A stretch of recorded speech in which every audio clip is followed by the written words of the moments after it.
Live Tamil செய்திகள். அண்மையில் திவினஸ் அளித்த பேட்டியொன்றில் அவர் அழகாக பதிச் சொல்லியிருக்கின்றார்.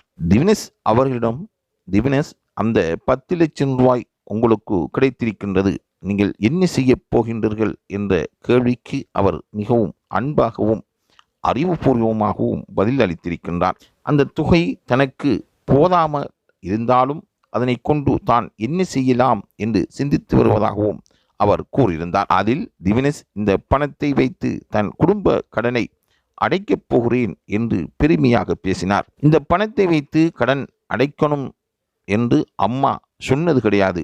ஆனால் என்னுடைய அம்மா தினமும் கடனை நினைத்து அழுது கொண்டே இருக்கின்றார். அதை பார்த்து எனக்கு இந்த பணத்தை வைத்து கடனை அடைக்க வேண்டும், அது என்னுடைய பொறுப்பு என்று தான் நினைவு கூர்ந்திருப்பதாகவும் அது மீது அக்கறையாக இருப்பதாகவும் திவினஸ் கூறியிருக்கின்றார். அம்மாவுக்கு நகை வாங்கி போடணும் என்று தோன்றியதாக திவினஸ் கூறி அதன் பொழுது அவர் கண்கலங்கி நின்றார்.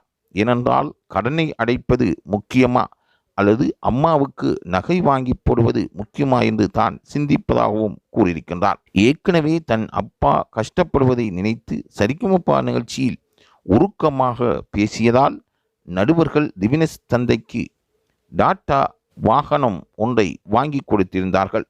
அது திவினஸின் வாழ்க்கையில் மறக்க முடியாத திருப்பத்தை ஏற்படுத்தியிருக்கின்றது.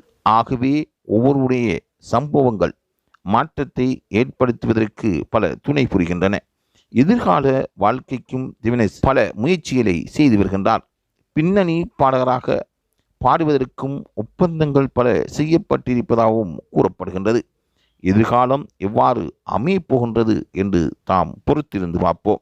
திவினஸ் தொடர்பான தகவல்களையும் சரிகமபா நிகழ்வு தொடர்பான தகவல்களையும் பெற்றுக்கொள்வதற்கு லைவ் தமிழ் செய்தியுடன் இணைந்திருங்கள்.